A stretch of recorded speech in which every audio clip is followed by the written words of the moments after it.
You already feel it. The faint erosion that occurs not in moments of conflict but in moments of ease. When you answer too quickly, explain too much, remain reachable when nothing compels you to be. You sense the loss not as a blow but as a thinning, a quiet draining of weight from your presence. Others do not announce it. They do not accuse you. They simply lean more heavily, assume more freely, wait less carefully. You notice that your words arrive before they are sought, your agreement before it is earned. You tell yourself this is kindness, efficiency, clarity, yet beneath that narrative lies the unease you have avoided naming. Availability has become expectation, and expectation has become command. I have watched this pattern repeat across centuries, dressed in different fabrics, yet governed by the same human reflex. In Florence, men believed openness was virtue until they discovered it was also a signal. In courts and councils, those who were always present were rarely decisive. They were consulted, then used. The listener you are now is not ignorant of this. You sense it in the slight delay before respect returns to your voice, in the way requests now arrive as assumptions. You sense it when your absence causes surprise rather than concern. Surprise is not admiration, it is recalibration. You have likely constructed a moral shelter around this habit. You tell yourself that being accessible keeps peace. That responsiveness proves reliability. That clarity prevents misunderstanding. These are comforting stories. And like all comforting stories, they are incomplete. They omit the cost. They omit the way predictability invites pressure. They omit the truth that clarity offered too early becomes leverage for others. Not for you. I am not interested in condemning these narratives. I am interested in stripping them of their disguise. Morality, when it excuses weakness, becomes an accomplice to control. You may say that restraint feels manipulative. That distance appears cold. That silence risks misinterpretation. I have heard these objections spoken with conviction by men who later wondered why they were ignored when decisions were made. They believed sincerity would shield them. It did not. Power does not require cruelty, but it does require boundaries that are felt rather than declared. When you remove friction entirely, you remove the signal that your time has weight. People do not value what is always within reach. They rely on it until it breaks. Consider the texture of 2026 as you experience it, not as analysts describe it. The days feel compressed. Messages arrive layered, urgent in tone, indifferent in substance. Work expands into private hours without ceremony. Social bonds are maintained through constant proof of presence. You are measured by response time more than judgment. None of this is announced as coercion. It arrives as convenience. You are told that speed is professionalism, that openness is collaboration, that availability is leadership, yet you feel the pressure accumulating, a low hum that never resolves. This is not progress, it is saturation. In such an environment, obedience rarely announces itself. It is trained through small concessions. You answer while thinking. You agree while doubting. You reassure before being asked. Approval-seeking hides beneath the language of helpfulness. Guilt conditioning whispers that delay equals disrespect.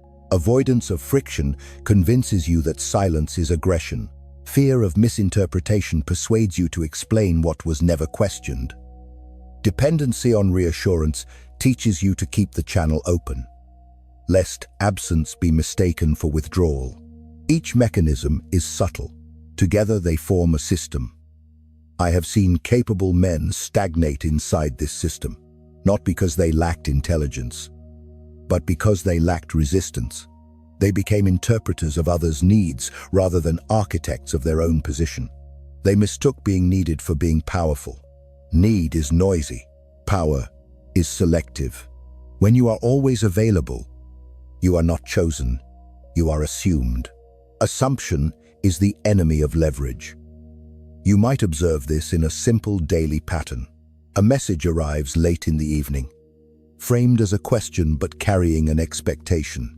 You respond quickly, clarifying, accommodating, smoothing the path. The exchange ends politely.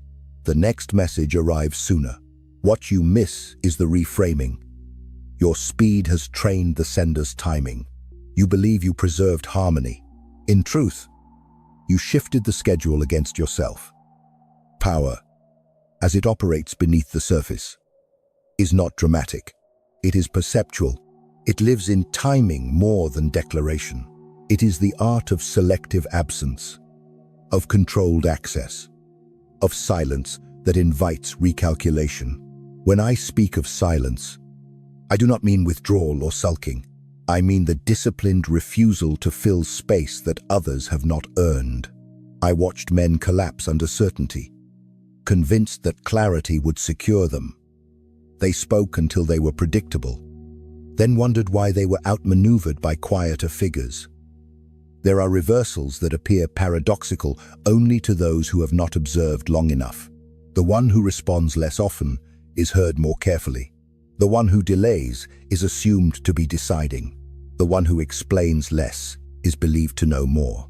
The one who is absent at the right moment becomes central without effort. These are not instructions. They are patterns. They emerge wherever humans negotiate attention and authority. You are already paying the cost of ignoring them. Options narrow when you are always reachable. You feel a private contempt forming, not toward others but toward your own compliance. Reputation drifts subtly, reliable, helpful, agreeable words that soothe but rarely empower. Leverage dissolves because nothing is withheld. You may still be included, but inclusion without influence is a slow erosion. I do not propose a theatrical transformation. Strategy begins internally, where no one applauds. Self-command is restored through restraint, not assertion. Delayed response is not punishment, it is calibration. Access control is not secrecy, it is respect for your own limits.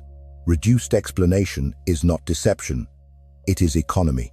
In Florence, I learned how patience outlasts force, how waiting reshapes the field without confrontation. Notice another daily pattern.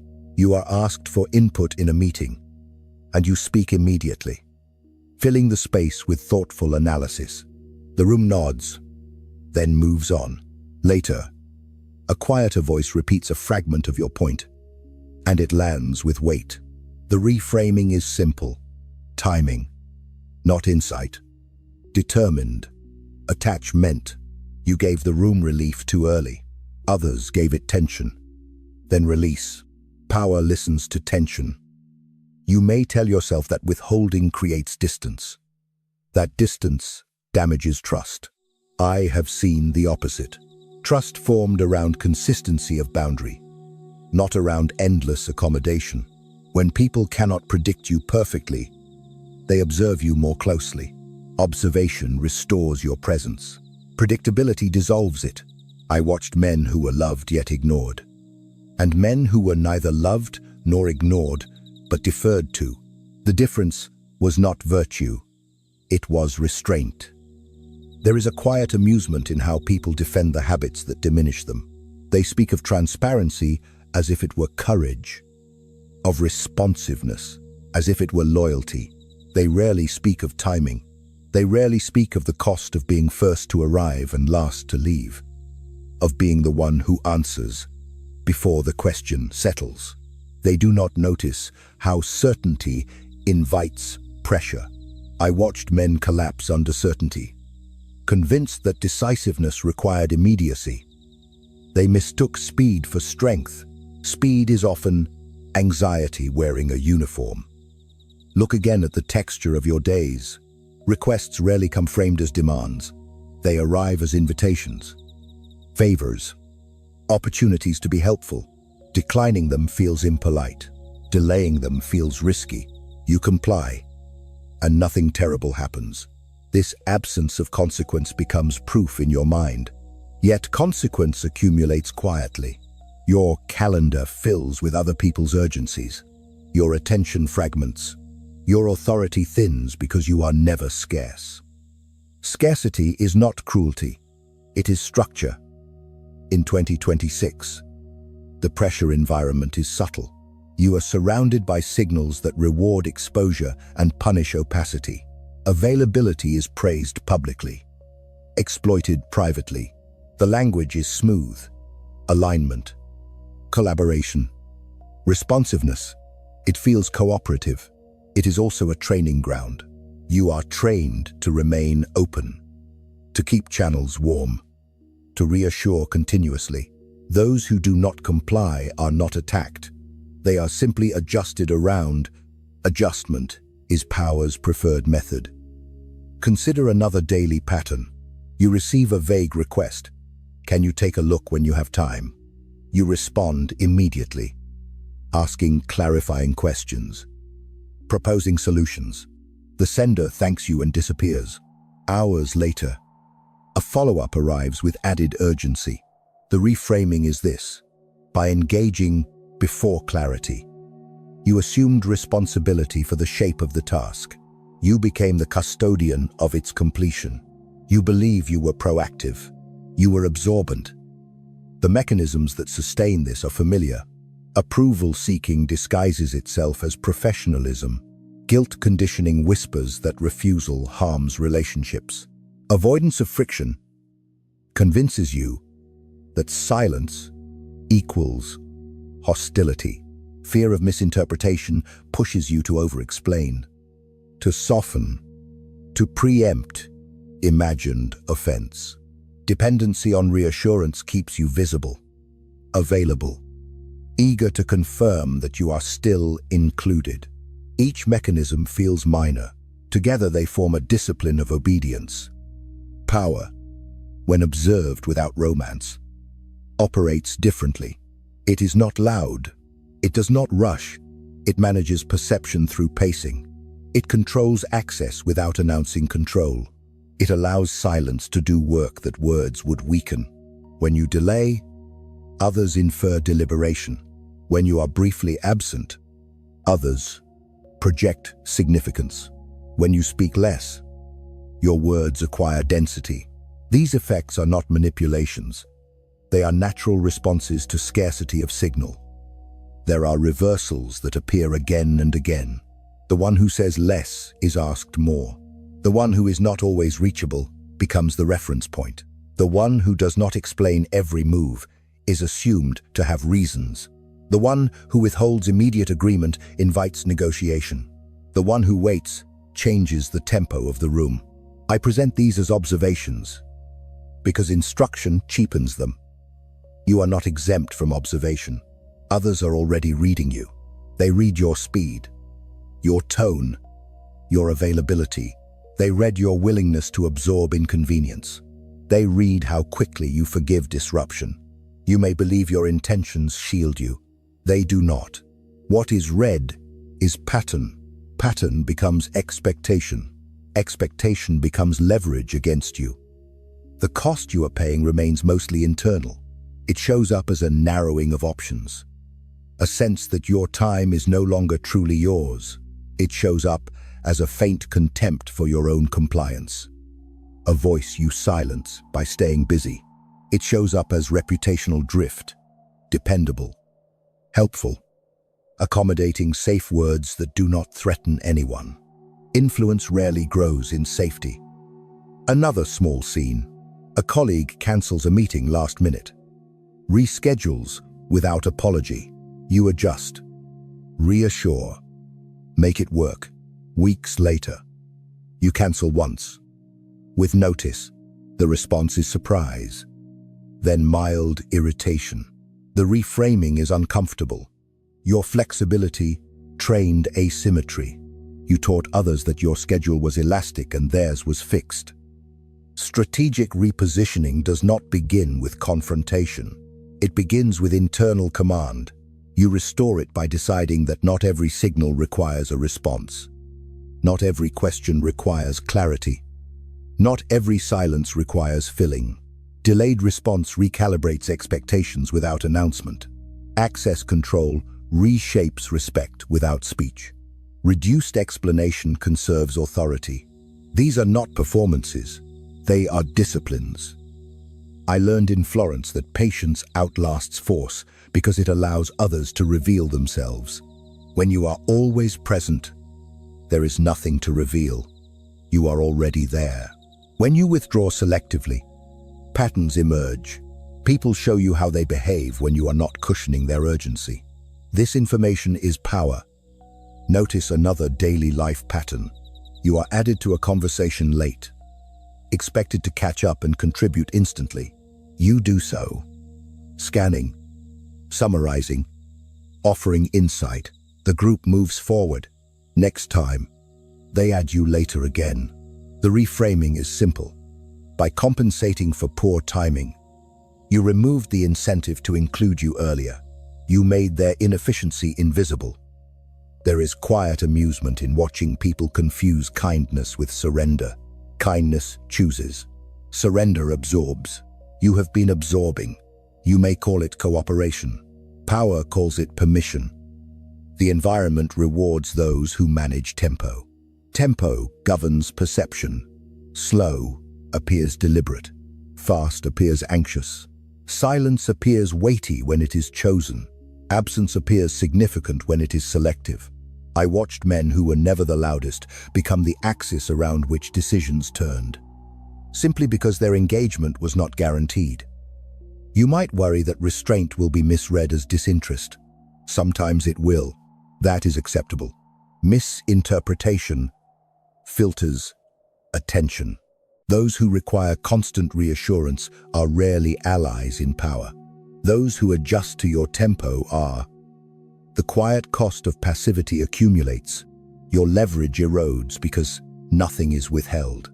Your internal respect diminishes because you do not protect your own boundaries. Your options narrow because you are always already committed. None of this announces itself as crisis. It feels like fatigue. Another small pattern. You explain a decision in advance, anticipating objections. The objections arrive anyway, refined by your explanation. The reframing. You provided the tools for resistance. Explanation, offered prematurely, trains others where to press. Repositioning requires patience with discomfort. Silence will feel exposed at first. Delay will feel risky. Reduced explanation will feel incomplete. This is the residue of conditioning. Stay with it. Observe how others adjust. Observe who fills the space you leave. Observe who becomes more careful.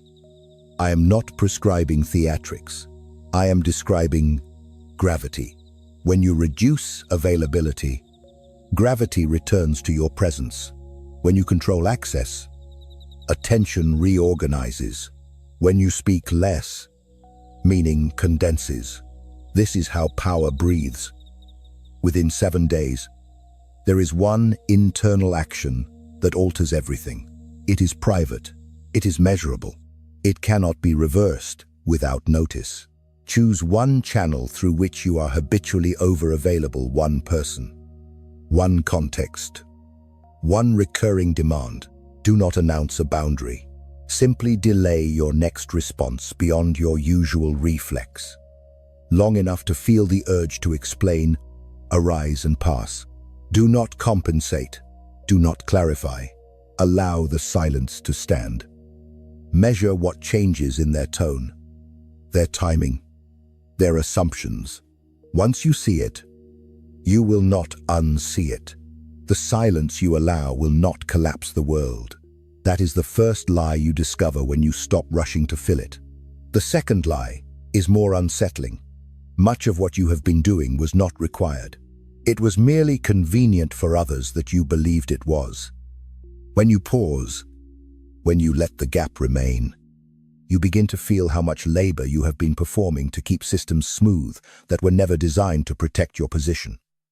I watched men convince themselves that indispensability was safety.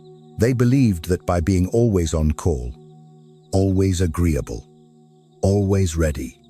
They secured their place. What they secured was fatigue and invisibility. Indispensable roles are rarely powerful ones.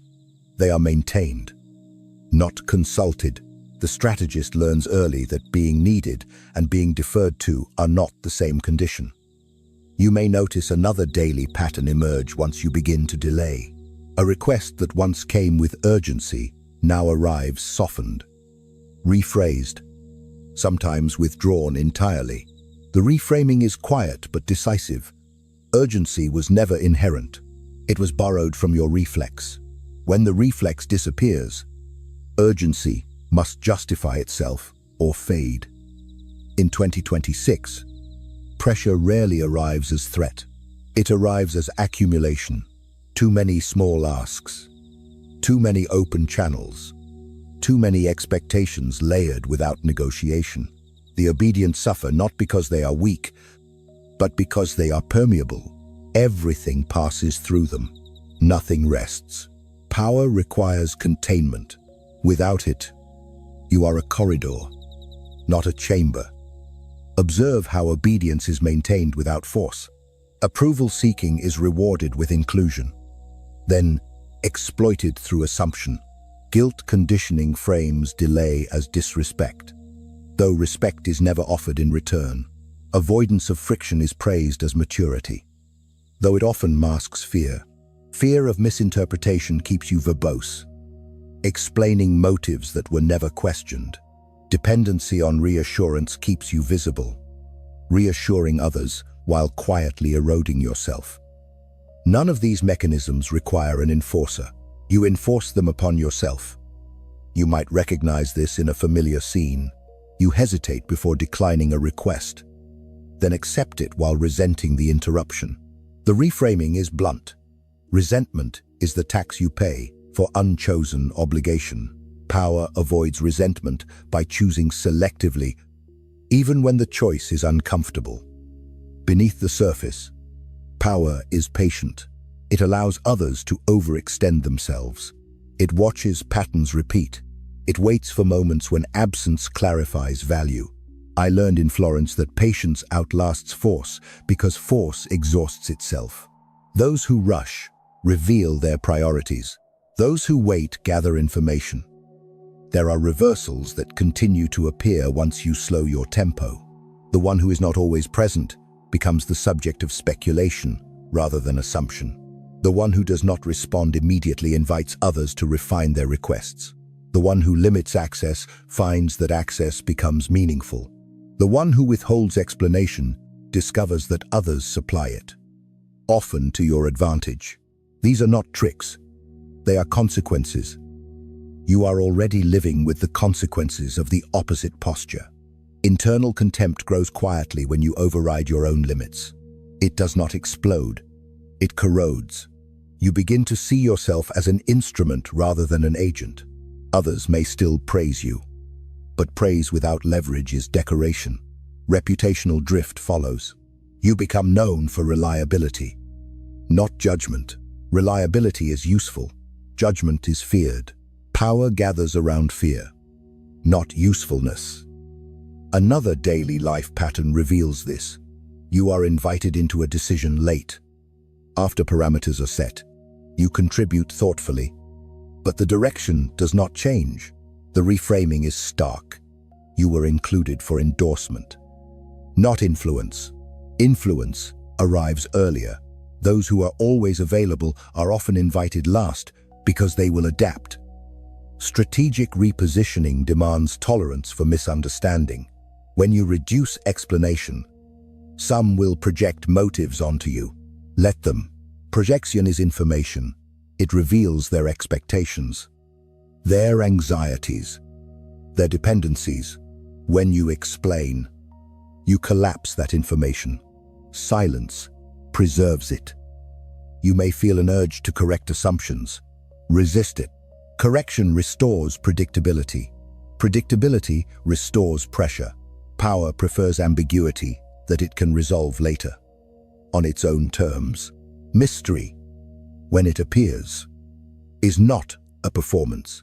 It is the natural byproduct of restraint. Consider another small scenario. You are accustomed to replying to messages within minutes. One day, you wait hours. The reply you receive is different, more detailed, more careful, sometimes apologetic. The reframing is immediate. Effort increased when your availability decreased. You did not demand respect. You created the conditions for it. The environment you inhabit rewards those who manage access.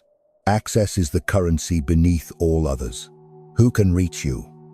When? And how often determines how you are treated. When access is unlimited, it is consumed. When it is limited, it is valued. This is not cruelty. It is economics. I have seen men mistake warmth for authority and authority for hostility. They oscillated, never settling into command. Command does not announce itself. It is felt in the steadiness of boundary. When you stop explaining yourself, you do not become opaque. You become grounded. Others adjust because they must. Another pattern emerges in conversation. You speak less. And when you do, the room quiets. This is not because your words improved overnight. It is because scarcity sharpened attention. Attention is power's most faithful servant. The cost of passivity is also temporal. Time given freely is rarely returned. You look back and find years shaped by others' priorities. This recognition stings. Do not anesthetize it with justification. Let it inform your restraint.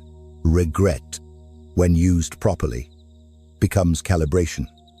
You may worry that reduced availability will isolate you. It will not isolate you from those who matter. It will distance you from those who consume without regard. That distance is not loss. It is filtration. Power thrives on filtration. Observe another daily exchange. You ask for something modest after weeks of accommodation. The response is delayed, questioned, negotiated. The reframing is painful but instructive. Generosity did not build credit. It built expectation. Credit is extended to those who can deny access, not those who never do. I am not advocating cruelty or indifference. I am describing structure. Structure protects energy and clarifies hierarchy. Without it, relationships blur into demands. With it, interaction acquires form. When you begin to hold silence, you may notice discomfort in others. They fill space nervously. They clarify without being asked. They reveal urgency that was previously hidden. This is the field adjusting. Do not interfere. Observation precedes strategy. In Florence, I learned how patience outlasts force because it allows miscalculations to surface. Those who rush expose themselves. Those who wait collect options. Options are leverage. Another familiar pattern. You volunteer information to be helpful, then watch it used to constrain you. The reframing is austere. Information is power only when it is timed, offered freely. It becomes instruction for others. As you continue to reduce availability, your internal state shifts. The urge to respond weakens. The reflex to explain fades. You begin to feel a steadiness that is not excitement but command. This is not confidence bestowed by others. It is alignment with your own tempo. Do not rush this. Power does not reward haste. It rewards consistency. Each delayed response, each withheld explanation, each controlled access compounds. Others adjust their expectations quietly. You will see it in the phrasing of requests, in the respect of timing, in the care with which they approach you. The final movement is not dramatic. It is inward.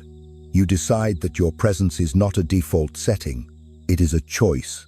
Once this decision stabilizes, the external world reorganizes without instruction. The quiet strategist does not announce change. He allows others to discover it. Discovery is more persuasive than declaration. When others discover that you are no longer instantly reachable, that your attention is no longer assumed, they revise their behavior without confrontation. This revision is quiet. It happens in tone, in timing, in the care with which they approach you. You do not need to educate them. Education invites debate. Discovery closes it. There is a final illusion to dismantle before you settle into this posture. You may believe that power is something granted by others once you behave correctly. This belief keeps you compliant. Power is not granted. It is inferred. It is inferred from how you treat your own time, your own energy, your own presence. When you rush to offer these, others infer they are abundant. When you conserve them, others infer value. Inference governs behavior more reliably than instruction. You might notice, over days, another daily life pattern. Invitations begin to include more context, more respect for your schedule. Requests arrive earlier rather than last minute. Some simply stop arriving. The reframing is clean. When access is not guaranteed, people prepare. Preparation is a form of respect. I watched men in late life realize this too late. They wondered why they were consulted for execution but not for direction. They had built reputations as responders, not deciders. Their generosity had been sincere. Its effect had been corrosive. I do not say this to frighten you, but to remove sentimentality from your assessment. Sentimentality clouds strategy. The pressure environment you inhabit will not soften. It will reward those who can absorb endlessly, and those who cannot be reached endlessly. The former will be used until they are replaced. The latter will be accommodated. This is not because the world is cruel. It is because systems optimize around resistance. Where there is none, pressure increases. As you continue this repositioning, you will encounter moments of doubt. A delayed response will trigger anxiety. A withheld explanation will feel unfinished. Silence will feel exposed. These sensations are not warnings. They are withdrawal symptoms from predictability. Do not misread them as evidence of error. Evidence appears externally, in changed behavior toward you. Another pattern will surface. You will find that some people attempt to provoke a response when your availability decreases. They escalate tone, urgency, or emotion. The reframing is instructive. Provocation is a test of access. When you do not take the bait, the test ends. When you do, it repeats. Power reversals continue quietly. Those who once leaned now wait. Those who assumed now ask. Those who filled your time now schedule around it. None of this requires assertion. Assertion invites challenge. Restraint invite adaptation. You may notice that your own thinking changes. With fewer reactive demands, your judgment sharpens. You see further ahead. You anticipate rather than respond. This is not because you became wiser overnight. It is because your attention is no longer fragmented. Fragmentation is obedience disguised as busyness. I am often amused by how people fear appearing difficult more than they fear becoming irrelevant. Difficulty, when quiet and consistent, becomes gravity. Irrelevance arrives politely, disguised as appreciation. Another daily life scene clarifies this. You decline to engage in a conversation that lacks purpose, offering no justification beyond unavailability. Later, when you do speak, the exchange is focused, efficient, substantive. The reframing is exact. Selectivity improved quality on both sides. You did not lose connection. You refined it. The quiet cost you were paying begins to reverse. Internal contempt fades as self-respect returns. Options widen because you are no longer pre-committed by reflex. Reputation stabilizes, then shifts. You are no longer merely reliable. You are considered. Consideration is power's threshold. Do not be tempted to dramatize this change. Drama seeks validation. Validation restores dependency. Let the shift remain unannounced. Those who notice will adjust. Those who do not are not relevant to your position. I learned long ago that patience outlasts force, because patience allows others to reveal their limits. When you are always available, limits remain hidden. When you are not, they surface. This knowledge is leverage. There is one final pattern worth observing. When you stop explaining, people begin to attribute coherence to you. They assume reasons even when none are given. This assumption works in your favor more often than against you. Explanation, when excessive, reduces perceived coherence. Silence preserves it. You have been trained to believe that clarity is generosity. It is sometimes excess. Generosity without measure becomes surrender. Measure restores form. Now, the action, not symbolic, not public, not negotiable. Within the next 7 days, choose one recurring situation in which you habitually over-respond one message thread. One person, one type of request. Decide in advance a fixed delay that is longer than your current reflex, yet short enough to remain reasonable. When the next signal arrives, do nothing until that delay has fully passed. During the waiting, do not draft explanations. Do not rehearse apologies. Do not soften your eventual response. When you do respond, answer only what was asked, nothing more. No justification for the timing, no commentary on availability. Execute this once. Observe the shift. This action is internal, measurable, and irreversibly. Because after you see the result, returning to reflex will feel like self-betrayal.